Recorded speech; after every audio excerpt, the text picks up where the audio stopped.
জুয়া প্রতিরোধ আইন 1867 সনের আইন, সেই ব্রিটিশ আইন দিয়ে আমরা এখনো চলছি। সেইটা 1867।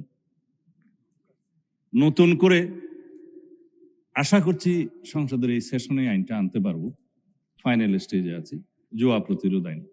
সেই জায়গায় জুয়া, অনলাইন জুয়া, অফলাইন জুয়া, বিভিন্ন প্ল্যাটফর্ম এগুলো ব্যবহার করে যেই অপরাধগুলো সংগঠিত হচ্ছে তার সাথে মাদকও জড়িত, ওয়েটিং জড়িত, এগুলো এখন আধুনিক আইন করতে হবে। আমরা আরো অনেক আইন আনার চেষ্টা করছি। আইনি কাঠামোটা দাঁড় করা গেলে সেটা তখন প্রয়োগের ব্যাপার। প্রয়োগের ক্ষেত্রে তখন মিসইউজ হচ্ছে কিনা, অ্যাবিউজ হচ্ছে কিনা সেটা তখন দেখা যাবে, সংশোধনের মাধ্যমে যেতে হবে।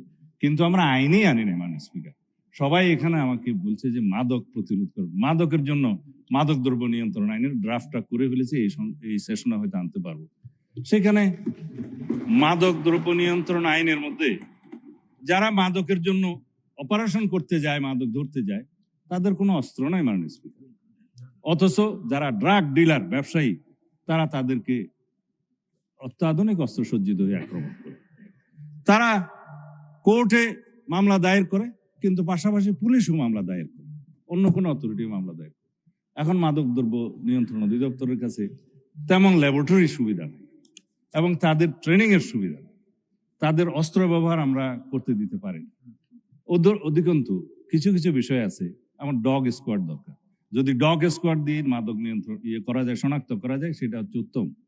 কিন্তু সেই ডগ স্কোয়াড আমরা দুই একটা বাহিনীর কাছে আছে, যেমন পুলিশেরও একটা ডগ স্কোয়াড আছে, র্যাবের আছে, তারপরে অন্যান্য জায়গার আছে, এগুলো বলবো না, ডিফেন্স ফোর্সের আছে।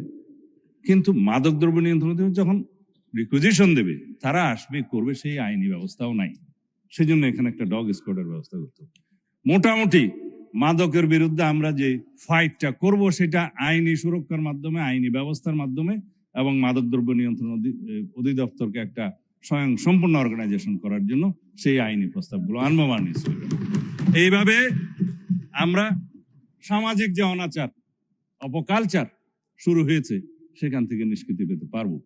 সেই জন্য আমরা আগেই বলেছি, এই জাতীয় সংসদের কাছে এই জাতি নতুন জনপ্রত্যাশা অনুযায়ী অনেক কিছু আশা করি।